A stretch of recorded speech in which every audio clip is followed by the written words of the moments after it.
Hello everyone. Today I'm here in Jandai Secondary School. We are going to freezing. สบายเลยเด้อยงมาได้แฮมคนกมูเลยจุมพลกำโอรถเจ็ดตะกี้นี่คือมาห้องเฮียนจันไต้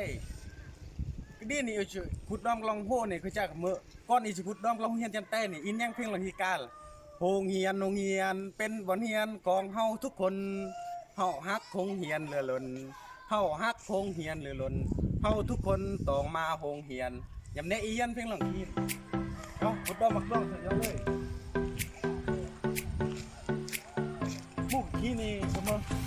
ที่กินแดงดุนสมัยเฮียนกินแดงเราตักแค่ไหนซื้อตีเนาะเฮียนโน้ยแต่ว่าทำเป็นซึมเมื่อร้างเมื่อหมดนายก็เมื่ออีร้อยอีเป็นซึมตุ้งเงี้ยเลยโอ้ขี้กระตาคงอีกำซึมตุ้งเงี้ย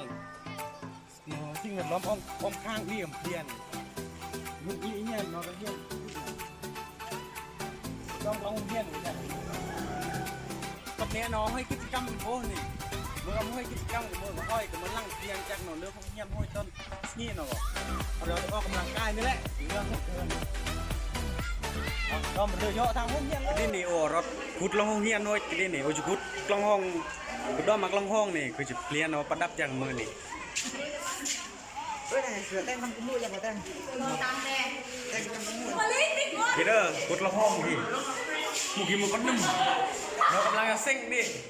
เรากี่โมห้องมา73เลยเดี๋ยวก่อนจะตั้งห้องมา73มุกี้มือก็นุ่มกุบูเลยแหละมุกี้น่ะก็นุ่มกุบูนี่เดี๋ยวบางทีเป็นวิ่งแหละหลังจากมาเซ็งหัวเปิดมาเที่ยงแล้วเนาะก็เต้นห้อยเราได้คนฟ้าบางคนก่อนเราก็จะห้อยโทรศัพท์นี่โอ้มื่อกี้นี่ที่ว่าโอกาสเลิศรถยำมุงเมียนนี่เพิ่มขี้นี่ยอดต่อแหละเราวันนี้นี่ผมภูมิใจสุดเราเป็นตัวมุงเมียนวันนี้เคยเฮียนแต่ว่ามุงเมียนก็รีบมันเป็นรีบ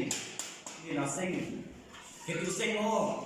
ที่ทอดอัดดิบมุนเนี่ยที่มันทำกันเก็บเงี้ยเนี่ยหลังมุนโต๊ะเก็บเลยอย่างแบบเนื้อเงี้ยมานี่รถเส้นไม่บอมไม่จิ้มเราไม่จิ้มนี่บ้างมาเป็นรถย้ำเงี้ยครั้งสุดท้ายต่อยอดก็จะเรื่องประมาณ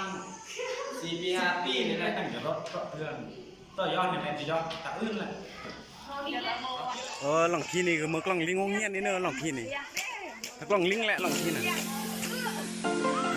ลิงงเงี้ยบอซอยจันไตหลังที่เนอะทิ้งกี่มือห้องการแหละบนโอตินนี่ห้องการมาซอยจันไตนี่มาเอาเพิ่มติดตามนำอาจารย์จันทนีนี่นั่งมาดูเอาแล้วเนี่ย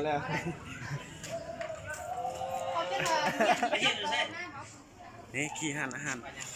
บอนนี่เปิดลงลังห้องเฮียนจับมือกับชิพุทธแหละ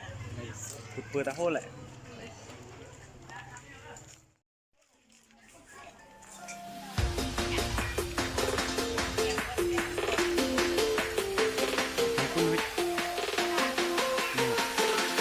อยากให้แหละ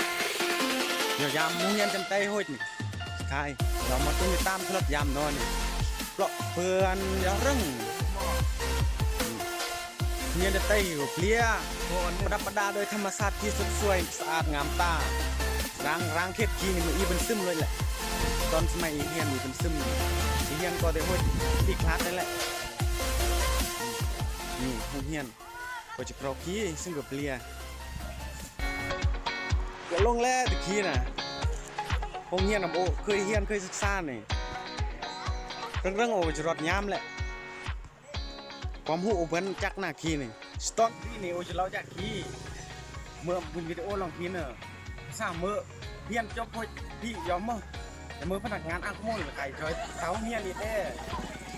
โอ้ทั้งมันเยอะนี่โอ้เป็นลงคนคุณลุงเฮียนนี่ผู้เฮียนเมื่อก่อนที่